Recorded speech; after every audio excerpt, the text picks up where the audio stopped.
The second part of it was the orchestra. Was the second part.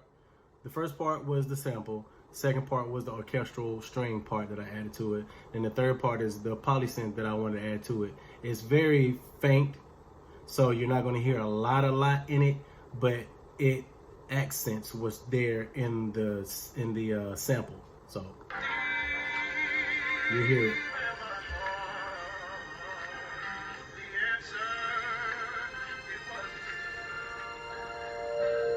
So you kind of hear that. Kind of put a little accent to what's already there. So pretty much what you're doing with the sample is I don't know, with some songs like this one, I don't know if you can make it better because it was already 100% from the original version of it.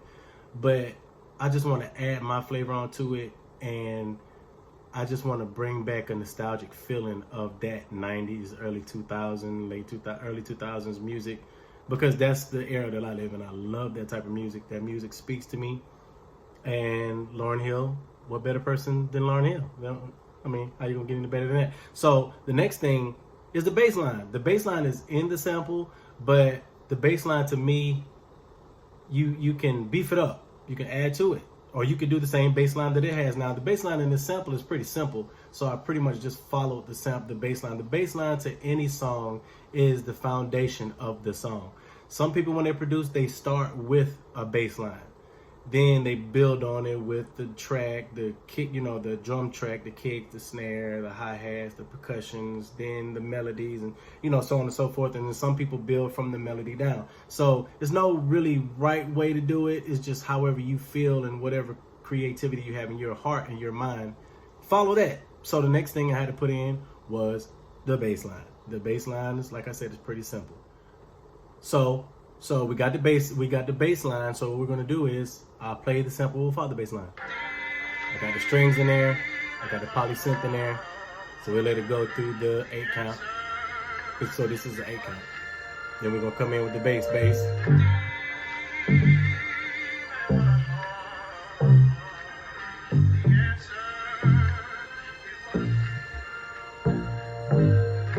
See? Pretty simple. So basically what we're doing now is we're just building up a body around it now. Because what I usually do is if I do a sample of a song, I usually don't try to do samples. I don't really like to do samples. Not to say there's anything wrong with doing samples, because some sample-driven songs have been the best songs because they give you that familiar feeling, right?